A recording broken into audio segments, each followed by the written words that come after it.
fire cage is actually purely coincidental. I was informed by a very dear friend of mine that there is this group who was going to bring fire cage as an MMA event to Kuala Lumpur. And I said, can I get good seats? I want to go and watch. We met someone who was involved into this MMA event, then he came down to Malaysia.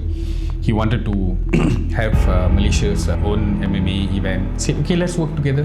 And then ended up, all of them, my stakeholders, start investing. So I was like, why not? Let's give it a shot. And the event happened in February. Fast forward, Fire Cage FC was incorporated, and now we have a full solid team. There were hints that Fire Cage wanted to collaborate with Rage actually for the longest of time. And I was very open to the idea, super open to the idea, especially after knowing who were actually running Fire Cage. That was the misconception everybody has, including myself, until I met the real owners of Fire Cage. They're all Malaysians, you know?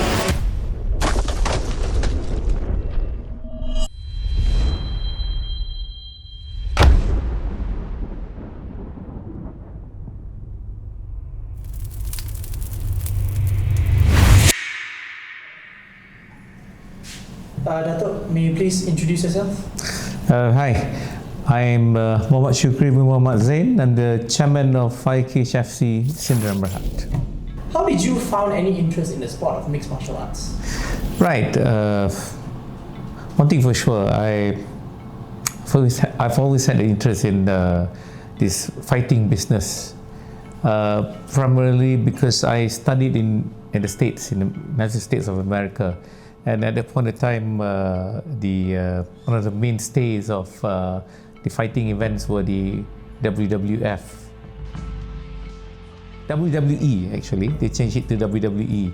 I used to study in Southern State where everybody loves wrestling. But as we go on, we know that it's actually entertainment sports. And I slowly graduated into loving boxing. And then I sort of got interested in UFC. I happened to watch it on TV once and I got hooked into it. I like to see the discipline that was really displayed by the fighters itself. I used to be a fan of WWE. You know, like my generation is WWE generation, and I got introduced to WWE through my late dad. His name is Muhammad Rahmatullah. He's a fan of Hulk Hogan, and then I'm a fan of The Rock, and then my brother a fan of Stone Cold Steve Austin. So we used to wrestle at home and all that. I'm technically a person who literally believes that Undertaker died, killed by Kane, and then he came back alive, and then he took a revenge. Then after that, when life goes by, one day I stayed in Tranajaya, so the nearest mall for me was Paradigm. When I was passing by, there was an event similar to WWE. You know, they were fighting and all that. So when I went there, it was Mima. And I saw literally local fighters punching each other. It was real. Perhaps knowing that he was fighting his friend. I don't want to disappoint myself. And then I went to some of my elder brothers there. I said, are they really fighting, or this just like taking the punch like WWE and all that? They said, no, this is a real one. It's called MMA mixed martial art. What is MMA mixed martial art? Uninspiring, to say the least. I also have an event company that do conferences and masterclass. So with the event company, I was thinking of diversifying the business. This could be a good step to get into the sports scene. A friend of mine introduced me to a guy who wanted to do this event and make it happen somewhere in February. So I was like, why not? Let's give it a shot. He came down to Malaysia. He wanted to have Malaysia's own MMA event, and he came and approached us, and then we said, okay, let's work together. I was there and they introduced me to all the important people involved in the fight. They were looking for venues. They said because there were not too many venues that can provide proper ringside facility, proper air conditioning, parking lots and everything. They said that they were going to do the fight in Nilai, Negeri Sembilan. And I'm from Negeri Sembilan. So I said, do you need any help? That's the key question. Okay. do you need any help? I opened my big mouth and said, do you need any help? And yes, they needed help. They needed all sorts of help from me. Well, I tried. At the end of the day, I ended up investing in the business itself. Before I knew it, already deeply entrenched into it. And then ended up all of them, my stakeholders, start investing. And then now we are carrying forward the brand, whereby we're going to have like a tournament, like a prelude for the main event. So we're going to have like small events. Whoever wins the tournament will be featured in main event with the international MMA fighters. With the proper team to tap into the combat scene in the whole Asian region. And apart from that, I see, and the whole team can see, that it's a good avenue for us to support the Malaysian team as well. We just signed an agreement. Finally. Been trying to get this agreement for a long time, but you know, festive season and everything. So it was very, like, you know, anxious trying to get this going. But it was like, you know, it was like so much hearsay. We're gonna do it. Finally, we got the signatures in the end at the back of the page. So we got ourselves a venue, guys. Look, yeah. Why Swan Parade? Okay, why Swan Parade? People say Swan Parade, Dead Mall, Swan Parade this, Swan Parade that, Swan Parade this, Swan Parade that. Look, Swan Parade is about to change. Actually, in the meeting, they said a lot of things are going to change within this mall. Okay, they're getting good tenants coming down.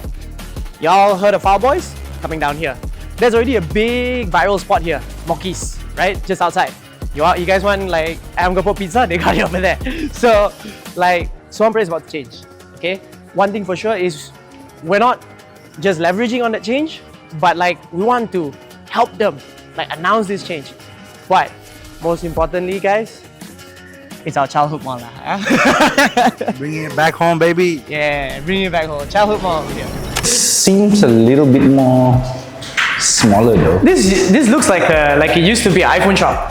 This was the luggage shop lah. Oh, this is the They luggage. used to sell bags, smart traveler, I think, right? Something like that. Yeah. One thing good about this spot is you see the action, what's going on. Yeah. You know which fight is going on, you know when's next. But this is too small. It's a little bit cramped. too small. Yeah. It's with an this upgrade is compared to previous all-out road. Oh yeah. I mean, yeah, of course, lah, of course.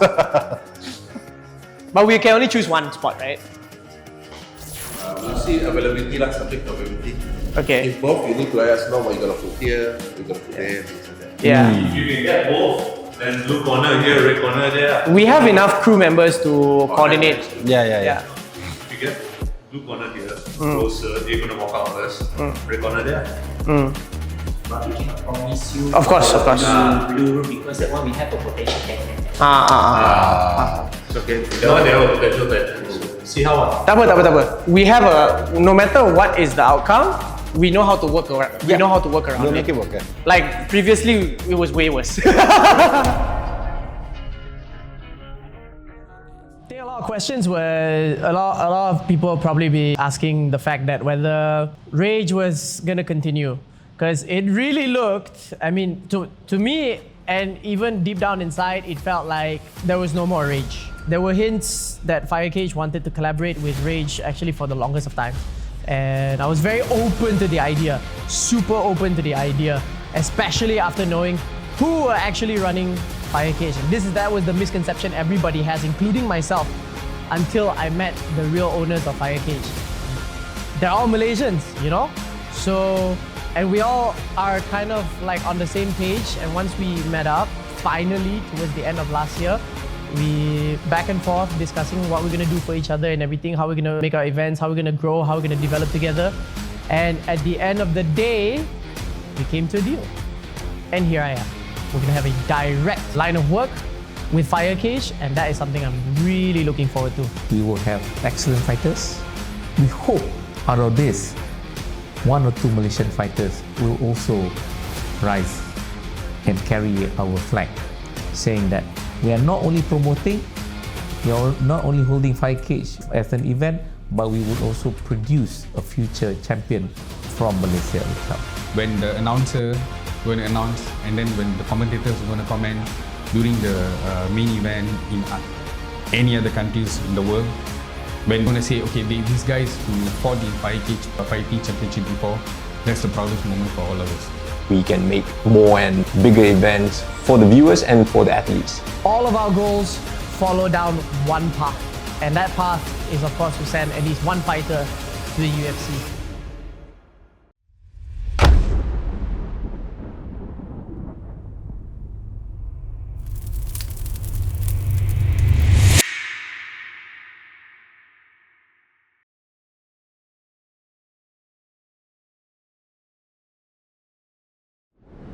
Yeah, from where you stood is 10.5. Use the iPhone camera. Bro, I ain't a bitch, bro.